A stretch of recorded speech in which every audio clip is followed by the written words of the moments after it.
好吧，现在因为急诊室都塞爆了，就医生跟林静怡卫福部次长原来立委，等于是妇产科医生出身的，反映了，就林静怡就回给他哦，说你这个小脑袋，你以为政府按个钮问题都解决了，是那么简单啊？那医生很气啊，我好好的被你，我只是给你建议啊，对不对？又不是恶意。那边讲什么小脑袋，那这样你是大脑袋啊，我是小脑袋啊，什么意思呢？哦，所以呢，周荣泰今天被立委质询也说，这个话不应该这样讲，我的话就不会这样讲哦。那所以呢，如果是我不会这样回答，什么呵呵呵呵，我的小脑袋。那林静怡说呢，你们网络上笑我，我不回文，为什么呢？基峰，我有什么好回文了？也不知道是谁笑我，我不回答哦。而且呢，用词我虚心检讨，好吧？你们说我不应该像呵呵我的小脑袋，我可以检讨这个。但是呢，你们很多是片面资讯，并不是全部的资讯啊。好，林涛很有本事，不知道哪里都搞这些照片。林涛秀出林静怡在制药工会，在高雄的汉来大饭店制药工会的尾牙唱歌也没什么关系。那时候2月19号刚好是哇，大家就前2天嘛，说那个什么急诊室啊，这个塞爆人啊，等等，很多人还死了等等一大堆。你陈时中也去。林静怡也去，对不对？立委去就算了，你这个官员也跑去，这个时候你不是应该想办法解决问题吗？你们到底这个有没有这个体恤的心呢？我们看一下。立院开议第一天，国民党团总召傅昆萁跟行政院长卓荣泰两人火气真的很大，而谈到卫福部次长林静怡的小脑袋风波，林静怡还能不能用？林静怡早上已经公开表示，他会检讨自己的言行，这就是全力包括反省，包括道歉，包括检讨。委员不用这么动气。立委痛批林静怡应该下台，毕竟她的刻薄言论并非首次。之前书艺短缺，她也在脸书上嘲讽某些人站着说话不腰疼。去跟就是说，不论是民众或者是网络上面跟人家做争吵这件事情，我会自己做一些检讨。只是急诊塞车一直未解，医护吃不消，还爆发离职潮。卫福部找医院拼命开床，也遭批评根本没对症下药。但一名医护人员在这篇 Threads 贴文底下向他求救：您不是 KOL 或网红，要民众别冲门诊，不是靠呼吁就有用，拜托发挥执行影响力，重视急诊塞爆的严重性。不料林静怡却嘲讽回复：呵呵，你的小脑袋里政府按个钮，事情就会改变吗？这句话让这名医护心死离职，把大脑袋的思考时间花在解决医疗崩溃，总好比在网上到处和网友闲战。好吧，林静怡也生气了哦。我去唱个歌有什么关系？什么嗨唱？不要拿医事团体的活动来做政治操作。那是刚刚不讲吗？什么高雄什么制药工会的尾牙，对不对？这医事团体，我们去是应该的。唱歌又怎样？与民同乐啊，那怎样？急诊室塞爆又怎样？那所以呢，国民党跟民众党都轰了，说那边急诊室塞成那样子，你们要体恤民众之心嘛，还去烤肉然后去唱歌，也不管急诊室的这个危急的情况，所以呢，陈清辉委员就说，政府不能只会罢免啊，只会烤肉啊，在那边搞这些东西啊，花100亿预算搞什么韧性医疗这个问题，然后急诊难题就没有办法解决，你的钱花在不对的地方，该花的钱你不花，就这个意思了啊。来，南京怎么看？就是我们政府啊。那个小脑袋解决不了，急诊的爆满的问题。他们提出来的那些呢，就是一个老生常谈，而且它都不是短时间能够解决现在急诊塞爆。我觉得政府存的一个心态，就是说等到过了这个流感季节诺罗病毒呢不会那么严重的时候呢，它自然就会消下去了。但是问题不是这样子，医生有提出了警告，他这样子急诊的塞爆的状况2年前就已经发生了，而在流感的季节过了之后呢，它根结的问题不解决，它的状况呢它不会缓解的那现在说呢要建立这个分级医疗，但是呢分级医疗它要解决的是说你有小病的话呢，你不要立刻的跑到这个医院里面去嘛。但是我们在有去过急诊的都知道说，你如果是小病的话，你看了你就走了嘛。他现在急诊塞爆的重要的原因是因为他们那些人有住院的必要。但是没有病房啊，没有病床啊。这才是真正的根结的问题。那为什么没有病床？已经一再的告诉政府了，就是缺护理人员，缺护理人员，缺护理人员。但是呢，缺护理人员的这件事情呢，我们政府有没有办法拿出一个立竿见影的方法解决这个问题？如果这个问题不解决的话呢，它一切都是纸上谈兵啊，它没有办法提起作用啊。医护工会呢，前2天呢，才一位理事长呢就说，你只要给医护人员加薪1万块钱，就我们当时提出来的嘛。对，赵先在选举期间的时候就提到了哈，就你只要给加薪这1万块钱。然后呢，你要去计算那个人数，就说在加薪1万的情形之下的话，有多少医护人员呢愿意重回他的岗位？哈，然后呢，你可以这种东西是可以计算出来的嘛？哈，排出对不对？排出那个时间表，然后就渐次的去消化现在急诊人满为患的情况。而且啊，现在很多的医院就说，我们就是把这个病房呢都打开来了啊，以便这个调配。可是，在实际上的第一线的运作来讲的话，我们知道每一个病它的治疗和处理，它的专科的分类是非常细的啊，神经内科、神经外科、心脏内科、心脏外科。好，你今天呢，你如果是一个骨科的问题，然后你去铸造一般内科或是心脏内科，你没有办法得到就近的治疗，而且也造成医疗上面一个很大的困扰，所以他们提出来的方法都不能解决问题啦。真正小脑袋不管用的人是林静怡，是我们的卫福部长这群人。好吧，这个台湾护理师工会的他们提出来的啊，说护理人员的薪升有4个，第一个工资要调高嘛，薪资他累啊，对不对？然后第二个呢，这个减少杂事，他就是好好做护理工作，不要搞一大堆乱七八糟的什么。进阶专案、竞赛、行政评鉴哦，然后就干扰基层人员嘛。然后职场要友善一点哦，3班的医护比就怎么规定是怎么做啊？然后呢，稳定护理师的心哈，不要干嘛乱派来派去，支援这个支援那个哈等等哈，这是基层员的这个心声，你们要听进去嘛哈。那另外呢，成大工会也担心医疗暴力越来越多，医生现在怕医疗纠纷，没事就告医生。那这个。工会呢，担心医疗暴力、职灾件数，就怕这个东西啊。来，淑慧，对，刚刚乃金姐说的很重要哈，我们怎么样改变医护现场的这个待遇啊？所以我每个会期啊，只要是在审预算的时候，我都会把联医啊找来讨论啊。他们的这个护理人员的薪资加薪哈，然后是不是可以就是留住人啊？然后我们确实是有调查到啊，每加薪多少钱啊，我们的人力的缺额啊，是不是这个流动率啊，是不是有降低啊？我们从这个疫情过后啊，1年的这个流动率啊，10%哦，现在逐渐的有降下来。那我们这2-3年哈，我们平均哦，这个联医的这个加薪率哈，联医最近找了200个新进人员，对，我们大概哈平均加薪有加到1万多，医护人员、护理人员，那医生当然会再高一点点。我们就是希望说留住这个优秀的一线的这个医护人员啊。那现在我们的这个本来关床的比例蛮高的啊，大概到了20%几，现在也降下来了。所以不是没有床啊。之前我们很多民意代表都一直被请求，就是希望调病床。可是我们去调查，不是没有床，有床，但是没有医护人员，对，开不了，所以只好关床。然后我们也很难过的看到哈，我们医院里面的走廊很多病人啊，就像战争时候那种难民一样。他们坐在走廊上等病床，甚至就躺在走廊上的病床上在等待开床。其实在台湾怎么会出现这样呢？我们的健保号称是全世界最棒的医疗体系，可是所有的病人到了医院以后，没有医护人员可以照顾他们。那我们的林静怡，你说你去高雄去嗨唱，这是他的工作，他说那是我的工作，制药工会是什么？那是药商，那不是医事团体，那叫药商。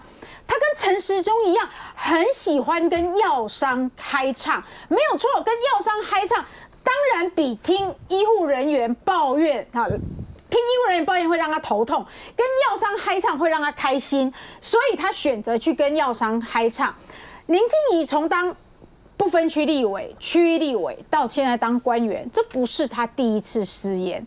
他总是喜欢呛人家，可是他从来没有改进改善。为什么？他知道他不用改啊，因为他不用改，他可以一直开呛。可是他官位在民进党内还是步步高升。他知道他只要当党内的机关枪，扫射所有质疑党的人，他的官位就不愁。所以这谁的问题？是林静怡的问题，还是民进党的问题？他事后，刚刚卓荣泰回应这个傅崐萁说，他有检讨，他有道歉，没有，他的道歉是什么？他还在开呛。哦，对不起，我不应该对不明对象的人回应。他在质疑说，那个是不是真的急诊室医生啊？那个人是不明对象啊！哎呀，我不应该对那个人回应。那个人都要辞职的，怎么还是假的？他还在质疑说那个人是假的，那个人是不明对象，我不应该对这种无聊人士不明对象回应。所以这种人就是个傲慢嘛。对，人家为什么不请别人去当卫福部的次长，请你呢？因为你是医生嘛。所以一般认为，而且你也当过立委，人家认为你最应该非常了解医界的问题。那现在台湾医界最大的问题之一，就是我们今天一直在讲的，有病床没有护士啊，没有护理人员啊，那怎么办呢？所以这么大一个问题，你作为一个卫福部的次长，你应该了解它的严重性。那你也应该把它这个列为你工作的重要的重点之一嘛？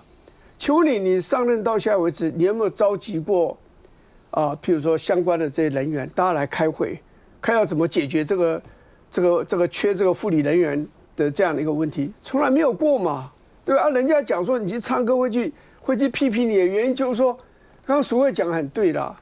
那是商业，那是药商嘛，那个不是你。既然如果参加护理人员的活动，大家会觉得说你是真的要深入基层，为这些弱者们，为这基层的这些辛苦的工作人员来代言嘛？那你要去查一下，你到目前为止，不管你当立委还是你当这次长，你有没有帮这些护理人员说一句话呢？有没有呢？那这样子呢？如果说像你有护理这个医生的背景、立委的背景，你当次长按你的表现这样子，人家当然就批评你啊。你有平常表现得非常好，你参加什么活动唱多少条歌，人家还是拍手嘛，然后就觉得说你现在就是这个好像说人家在很辛苦缺护理人员荒的时候，你却还在翻天洗地，而且人家已经批评你完了。批评你了，你没有检讨，你还去唱歌唱得这么快乐，这种对照太强烈，才批评你了。而且说实话，如果以你的背景，你当了这个次长也没有什么样表现，那为什么这里面任何人，我们这里面任何人都可以去当次长吗？都可以去啊。人家可能没有你的专业，可是最重要的是那一颗关怀的心啊，你有没有嘛？就是这样。徐校长回来。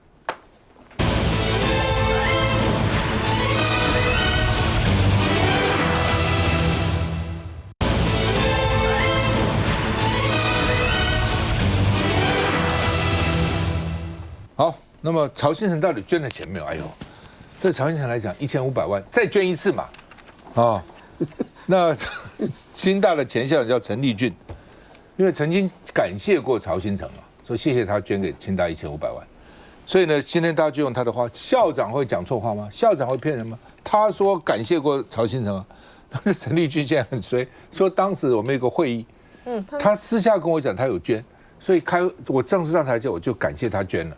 为什么？因为他私下讲有捐呢，他还会骗人吗？曹新成家财万贯会骗人吗？他讲有捐，我就相信他有捐了，我就说有啊。所以呢，我没有查证啊，所以不能当证明，我没有办法帮他证明了。我只是他告诉我有，我就说他有嘛。所以呢，这个不能用我的话当证明。那清大校友就要求正向，否则这不捐了。你们到底有没有捐嘛？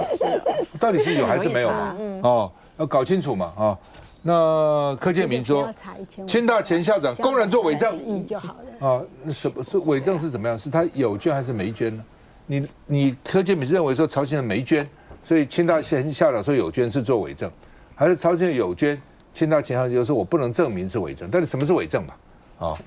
那柯建铭说呢，这个干脆用法律解决，什么意思这是桃色风波了，桃色风波法律解决。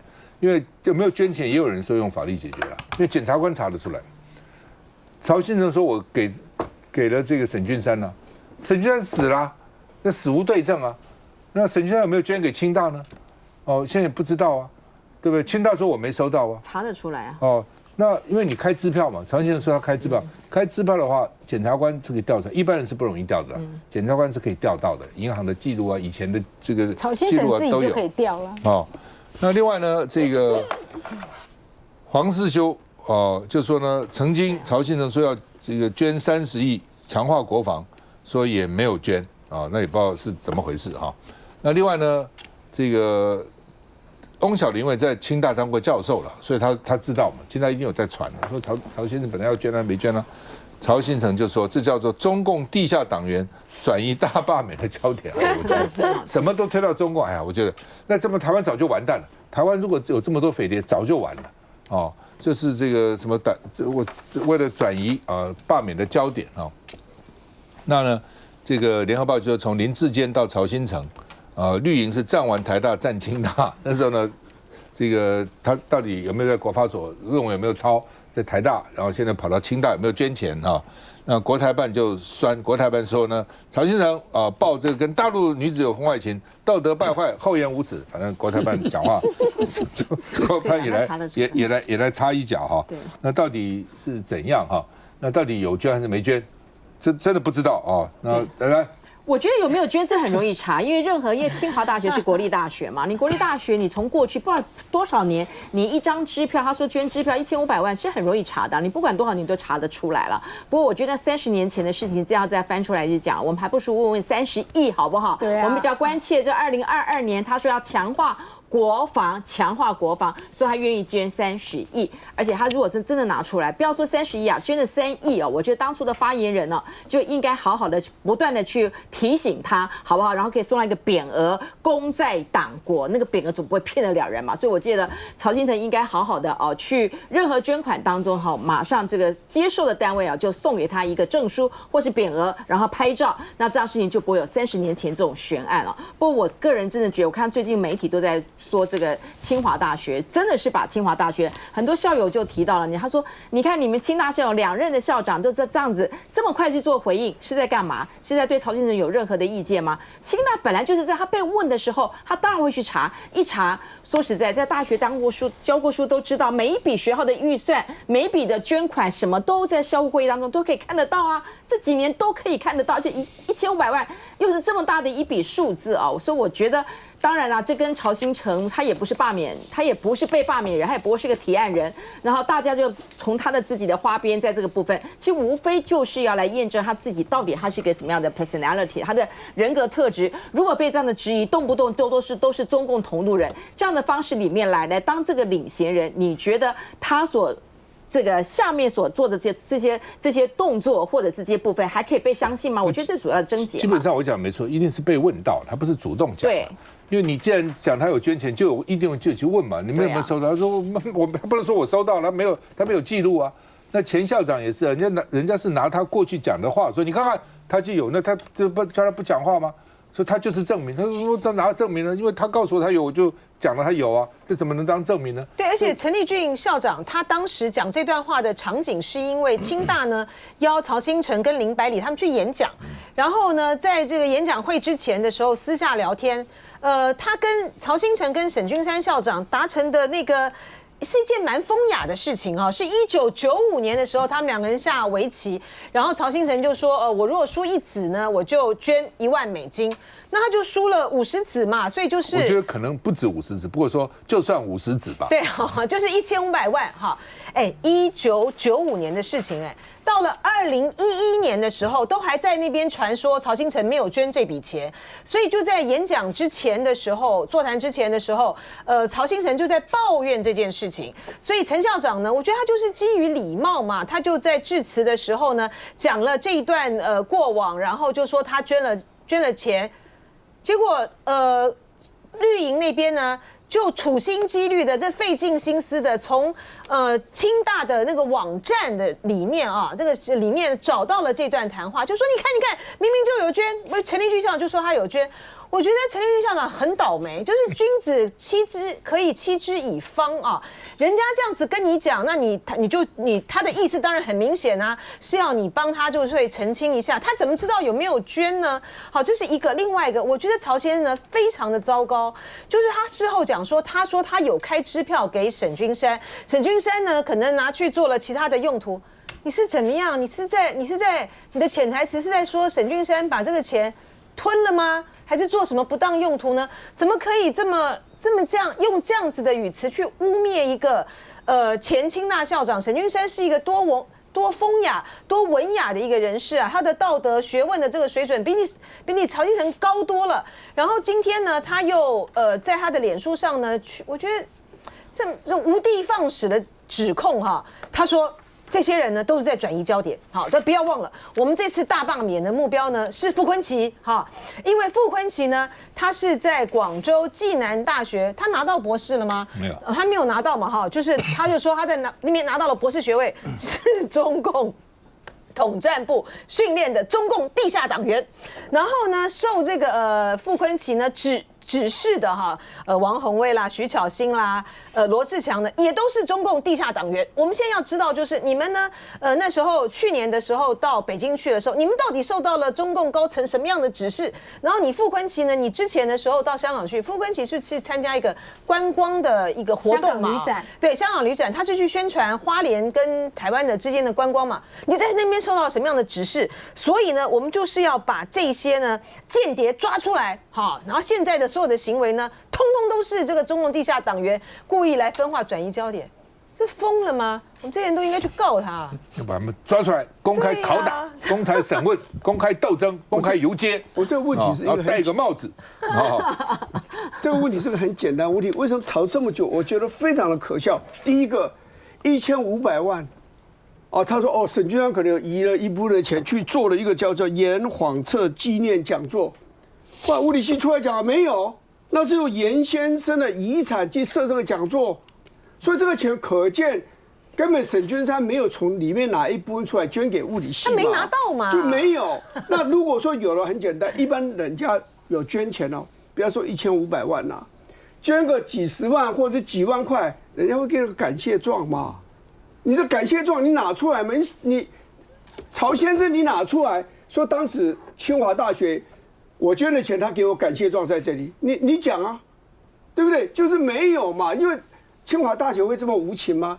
你捐1500万，甩都不甩你，这叫无礼耶，非常没有礼貌啊！我清华应该不会这样嘛。第二个，大家其实讲很清楚啊，你曹先你就去银行去调。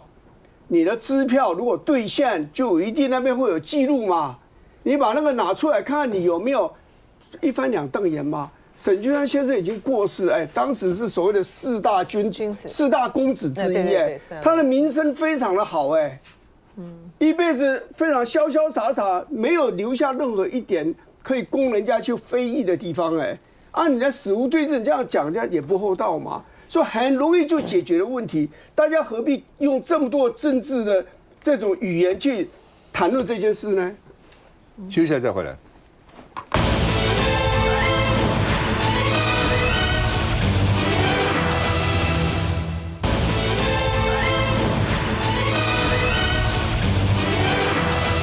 好吧，民众党立委吴春成昨天在质询的时候，突然宣布他辞去立委哈。说他这个任务已经完成啊，然后呢，哈利路亚啊，那主要是为了那个壮世代了哈。那黄国昌就说呢，说我其实有为了吴春成的，那民进党一直抹黑他，所以呢失控措辞。那吴春成也有讲说，对了，他们这个壮世代是他以前的公司是有争取政府一些这个预算啊，但是呢，我当立委后我从来没有过，我没有嘛。我觉得吴春一直这样讲，我当立委我从来没有用我立委的职权去要求什么啊。那所以呢，民进党说黄国昌不要对壮促法这个要表态，不要护航啊。柯建铭说呢，将来这一个叫刘书斌教授递补这个黄国昌这个吴春成的立委，因为他是不分区嘛。柯建铭说他比翁小玲还翁小玲，什么意思啊？要解释一下。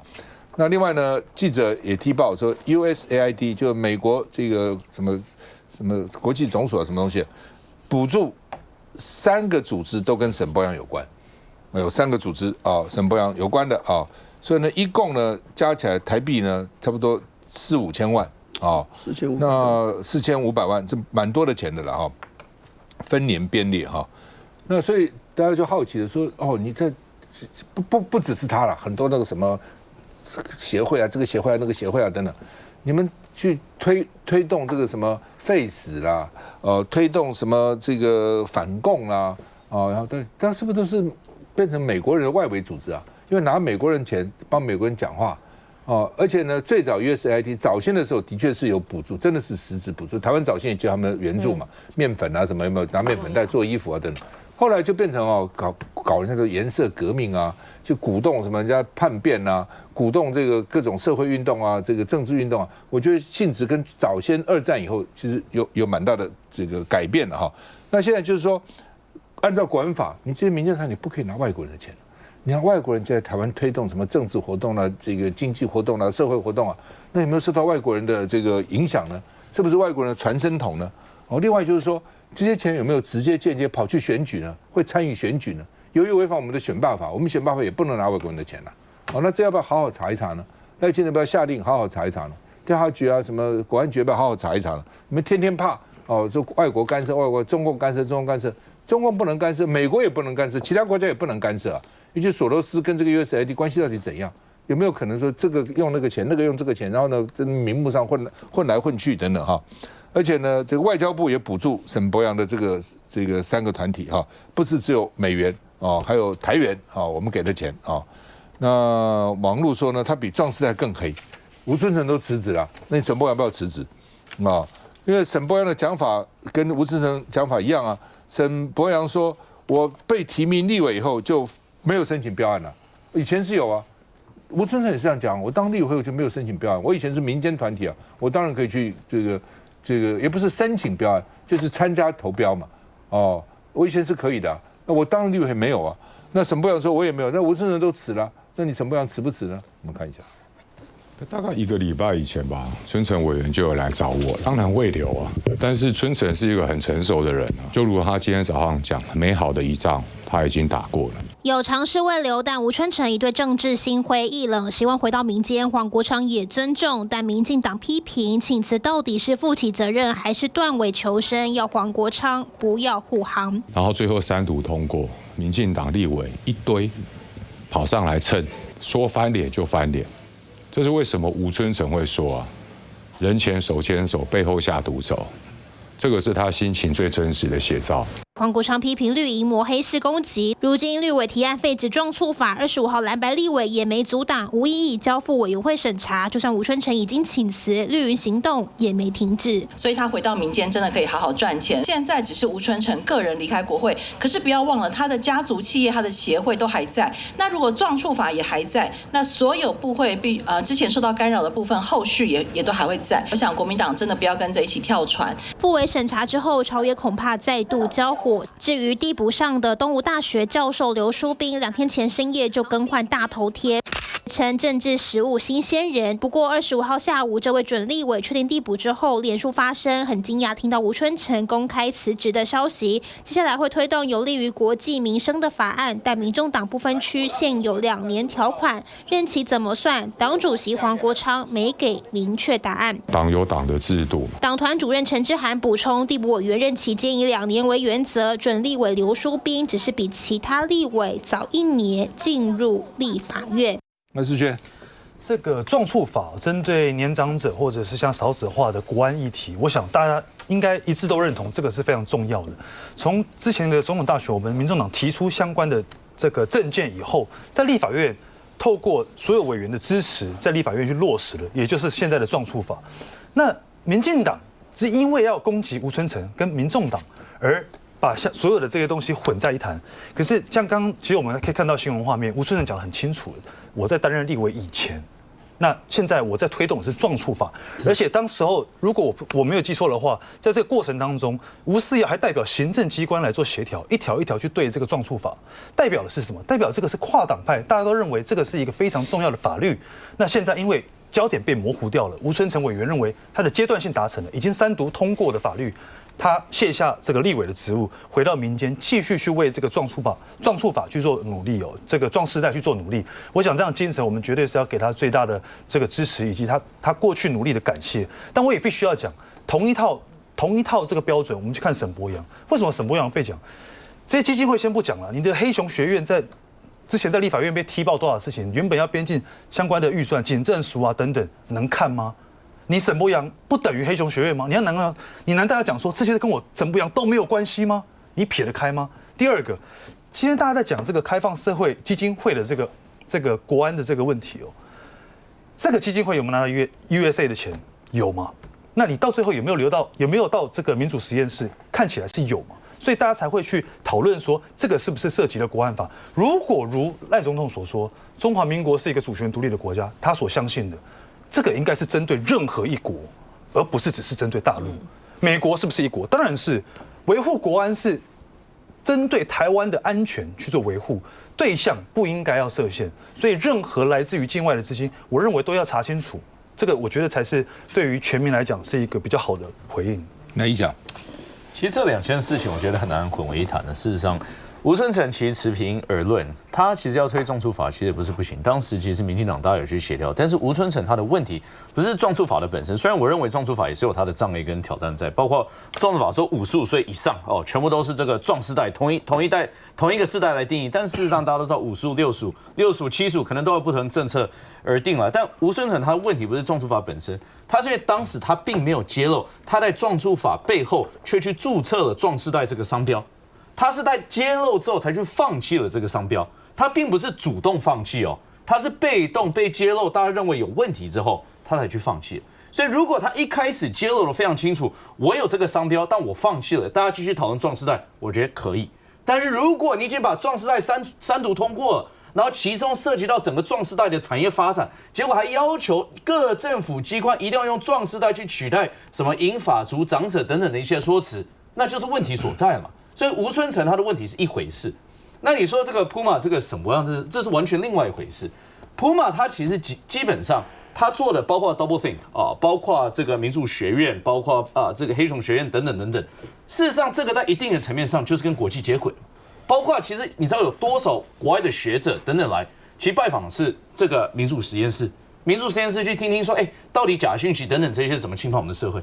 所以我的意思是说，你把这个两件事混为一谈，一个是在处理政府，甚至于用强势的手段要求各政府要去更改银发族的名称，更改到自己商标注册的一部分，然后另外一部分沈伯洋是在处理国际的议题。然后我不知道他有没有接受到国际的这个资金或者国际的一些支持，但如果有的话，那是不是合法？这个是另外一回事。但我的意思，这两件事不能混为一谈啊，是完全截然不同啊。我觉得，我觉得这个是这样，你不可以民进党的人就是与国际接轨，而非民进党人全部会统战中共同路人。我刚完全没有提到统战中共同路人。这个是过去民进党不管从行政部门到立法院，给社会大众所有的讯息传递跟认知，其实就是如此。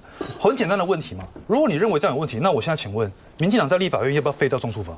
我认为应该要。你认为应该废掉？商标他已经放弃了，人也辞职了，为什么要废掉？你如果说认为，因为当初推的背后利益不是非常清楚，我就说吴春成一开始揭露放弃，我没有意见。支持，他现在已经放弃了，因为他是被揭露出来，所以当时他推动这个法案，其中的个人利益，这是从头到尾没有明朗。你认为这个法案的本质是不是对的？我认为这个法案的本质是有瑕疵的，但我认为说，如果经由立法院同意，那这些民进党立委当初要通过，全部要拖出去处理。我刚不是说了吗？我认为这两件事要分开讲。他当时立法的时候目的怎么样，我们不管，但他等于已经放弃了。刚刚讲商标嘛，他跟这个案子基本上就是脱节了。那我现在要讲的是另外一件事情，就是说我们可不可以接受外国的补助？我没有想要影射任何人，我纯粹讲一个例子：美国跟以色列关系够好吧？好到这个没有这个所谓的 Jewish lobby 没有人不知道了最强的这个游说团体就是犹太人的游说团体，他们都是帮以色列的，好到这样的程度。有一个叫做 Jonathan Pollard， 这个人呢，是美国海军情报单位的人员，所以他等于是美国情报人员。他同时当以色列这个情报的这样的一个人员卧底在美国。我跟你讲，他后来被抓到了，我如果没有记错，他要逃到以色列大使馆里面去寻求庇护，美国人照把他逮了。你知道他坐牢坐多久吗？坐整整将近30年呢。以美国跟以色列关系之密切，站在美国立场上，你怎么对我再好，你的游说团体有多么样有力量，你敢做我的情报工作，你被我逮到，我才不管你是谁，我就把你下牢。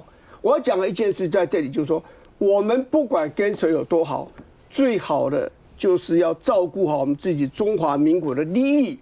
任何人如果拿了外国人的钱，如果你是国会议员的话，你都要小心一点，因为你很可能在伤害到中华民国的安全利益。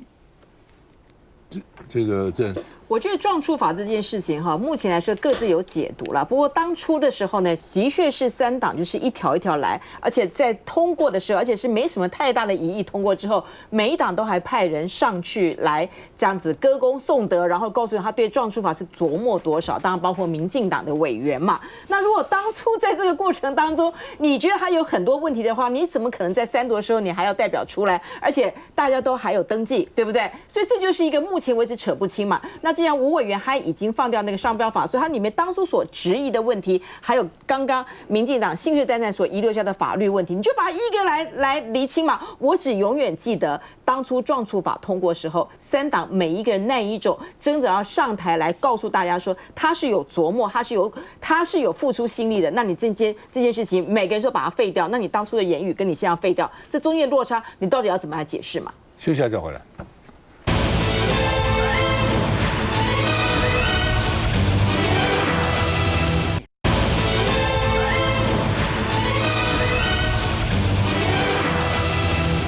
好吧，新竹棒球场啊，外野挖出来一堆工程废土，所堆积如山，非常多工程废土啊。那所以呢，他们是叫做大秘宝。那原来只有2-3亿的预算，因为前瞻计划8800亿，不花白不花，要5毛给10块啊，所以给他增加到12亿。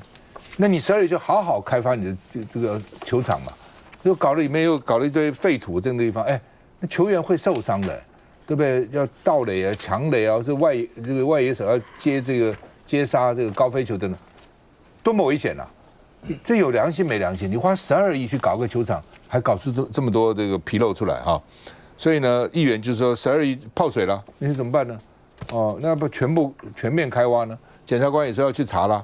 哦，而且呢，里面有大量的混凝土石块，哦，塑胶制品、废电线、红砖，什么都有。你们的红砖看到没？哦，都有哦，石块很危险的。对，你照理讲，这个球场的土要非常这个扎实松软，里面松软再把它夯实，底下是不能够有这些乱七八糟东西的啊。那民进党议员说，营建剩余土方就地回填很正常，常见，但不能在球场啊。什么叫这个剩余土方就地回填？这是什么话呢？营建废土是不能够乱填的啊，什么就地回填？那都要送到一定的地方，甚至还要卫星跟踪，还要分类以后才能回填，要去追踪的。你怎么可以这样？就把原地掩埋，而且是不是原地也不知道，到底是原地掩埋还是别的地方运过来？对，这个废土掩埋还收费，不知道哦。那市政府也说回填材料是不合规定的。对。哦，什么叫做就地回填合法？没有这样的事情的，我们看一下。他就是把废弃物直接垃圾就是埋在地底下。改建的过程中，他所修改打下来的水泥块、跟砖块、跟废弃物都直接在现场做掩埋了。新竹市立棒球场2022年开打后，因为场地的缺失，导致中职球员受伤，封场改善至今。20日开挖后，竟挖出大秘宝，让蓝委直呼太夸张。整个棒球场下面充满了相关的建筑的废弃土，包括红砖，包括一些废石、砂石。林智坚要不要负责？他自己说，过去8年来亲自巡查监工，绝对远远超过30公分，超过那个深度的话，就不一定是上次就是林智坚市长任内所去做的这个施工的这个范围里。新竹棒球场发现大秘宝，更让蓝委质疑，民进党发动这一次大罢免潮，或许另有意图。新竹市是唯一一起罢免市长还有在地立委的，这是要护航什么？大罢免潮来袭，任何议题都容易成为政治攻防，尤其全民正值疯棒球，花费12亿公帑的新竹棒球场在线讨论。第一个，废土工程废土哪里来的？你要查清楚啊。对，有没有违反废弃物清理法？那当时球场怎么会通过验收的？你都不去查一下，都挖一下，这验收都要抽样嘛，怎么通过的？哦，而且当初承包商申请暂时处分，不准开挖球场，为什么？你都不知道，那你干嘛要申请暂时处分呢？当时通过了，多少好像2年还是多少年之内是不能动那个球场的，所以才拖延这么久，到现在才挖嘛。啊，你为什么要申请这个东西？那建商出来讲清楚啊，到底怎么回事？来，说会。这个新竹棒球场从1976年它就是新竹棒球场了哈，所以那个新竹市议员，民进党新竹市议员是睁眼说瞎话，他说现在被埋在下面的那一些营建废弃物是就地回填。请问一下，当年它就是棒球场，哪来的那一些土石、石块、电缆线、塑胶制品可以让它就地回填呢？所以可见现在被回填在下面的那一些废弃物是从异地、从别的地方运过来这边被埋在下面的。因为当年就是棒球场，1976年以后就一直是棒球场啊。那原本好好的土被运到哪里去了呢？所以这可能涉及原来土还可以卖，对，然后让它这个掩埋还可以卖，对，两边赚钱，然后预算又赚钱，对，可能涉及几个违法的事项哦。原本棒球场好好的土，好土可能被运走了，然后原本别的地方的营建废弃物本来要处理的土方没有好好的处理，又被运来这边非法掩埋了。然后这个棒球场原本的预算是3.5亿，被暴增到12亿，这一笔钱又到哪里去了？本来应该好好的盖这笔棒球场，所以请问一下，林智坚到现在还好好的在媒体高层里面当高层哦，到现在还没有办到他哦。这个案子是应该我没有记错的话，是从2021年被揭露到现在，到此刻才被开挖，到此刻因为建商申请暂时分不能挖嘛。对，新竹市政府要开挖，居然可以建商当时的这个得标厂商进行假处分以后就不能开挖，到此刻到此刻，那一个营建厂商到底有多大的势力，可以去抵抗一个市政府要开挖，而不能开挖到此刻？然后新竹检方到此刻才因为挖出来他才开始查了。所以我觉得这个案子太猫腻了。我觉得现在的关键还是说，到底挖出了什么来？因为看来这个新竹政府其实还没有完全的揭露说挖出什么来。因为其实现在有新竹当然市议员就觉得有可能啊，你挖出的是50-60年前的事情，当时原建棒球场可能当时所遗留下来的一个状况。那是否如果说不是的话，好，我觉得没有关系，大家就摊开来看嘛。它很浅，它没有挖到很深。所以我就说没有关系嘛，到时候摊开来看嘛，摊开你到底挖到什么？你挖到的是近年的，好，那是一回事；你挖到的是50-60年前，可能是上一批的，好，那是另外一回事。所以我觉得新竹市政府现在就是要把事情交代清楚，交代清楚之后，我觉得大家在政治议题上就各有评断了。不，一个是如果是50-60年以前的，那你怎么验收通过的呢？没有，他没有挖得很深，而且他中间改建过。他验收就应该不通过嘛？对，验收怎么可以通过呢？所以他这个关都有问题啦，很多各种问题都有了。